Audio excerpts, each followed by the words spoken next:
So how does the death of one man, Jeffrey Epstein, explode into one of the most stubborn, widespread conspiracy theories of our time?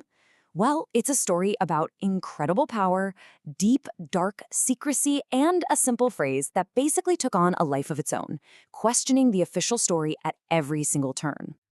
And you know what? The Washington Post was not exaggerating one bit. After Epstein's death back in August of 2019, this simple four-word sentence just clawed its way out of the dark corners of the internet and completely blew up. You literally couldn't escape it. Okay, so let's get right into it. This phrase, Epstein didn't kill himself, it wasn't just a statement. Nope. It was a rallying cry. It was a declaration of total disbelief. But to really get why it hit so hard for so many people, we need to look at how it morphed from just a fringe theory into this massive cultural phenomenon. Right, so it all kicked off online, as these things do, but it did not stay there for long. This phrase just evolved into this huge viral meme, kind of like a global inside joke that suddenly everyone, and I mean everyone, was in on.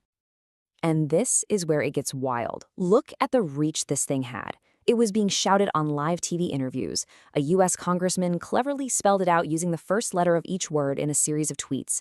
People were putting it on beer cans, on Christmas sweaters. Someone even scrawled it on that famous banana taped to a wall art piece worth 120 grand.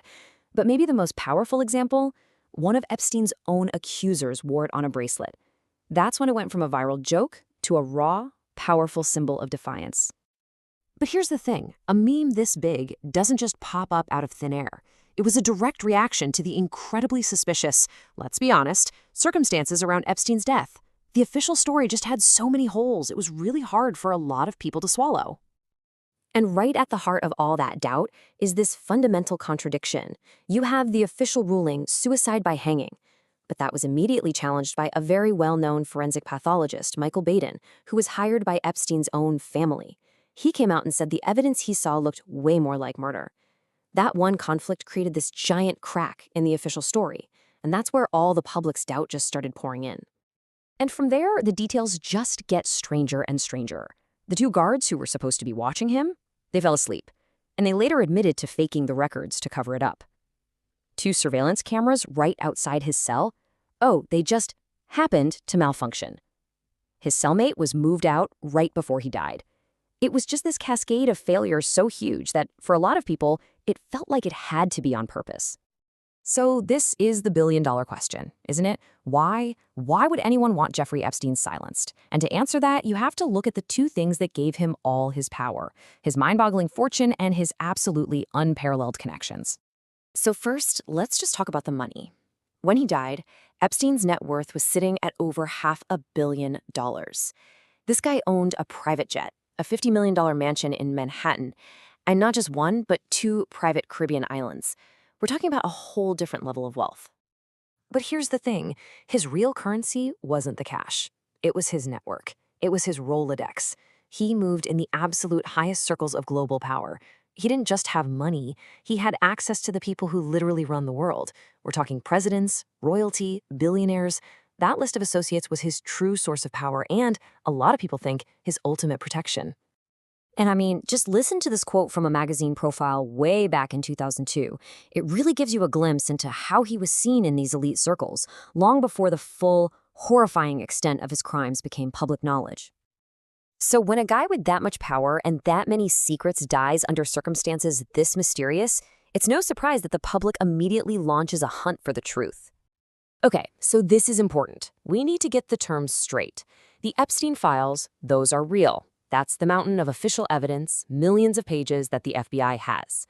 The list, on the other hand, that's the almost mythical, rumored document of powerful clients that people believe Epstein used for blackmail. Now, the Department of Justice has said, point blank, no such list exists. But that hasn't exactly stopped the speculation, has it?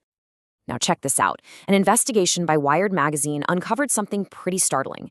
Using mobile phone data, they found a steady stream of visitors to Epstein's private island between 2016 and 2019.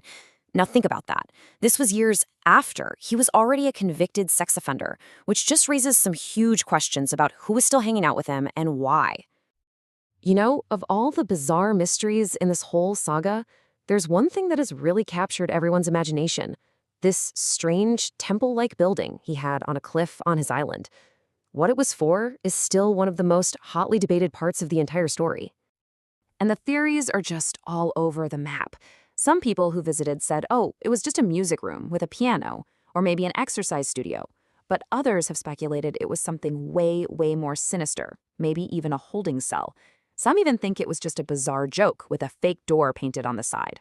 The truth is, we just don't know for sure. So all of this brings us to today. The public's deep, deep distrust and this relentless demand for answers have created a legacy that just refuses to go away. It's even managed to force the hand of politicians. And yeah, that public pressure, it actually worked. It eventually forced politicians to act. What you're looking at here is the Epstein Files Transparency Act passing with just overwhelming support from both parties. This wasn't just another bill. It was a direct result of people refusing to let the story die, and it mandated the release of millions of pages of documents from the FBI's investigation. But even after millions of pages of documents have been released, the biggest questions are still just hanging there in the air. We still don't really know how he made all his money.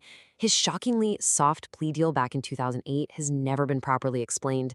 And most importantly, we still don't know who else was involved or why every single security measure failed on the night he died.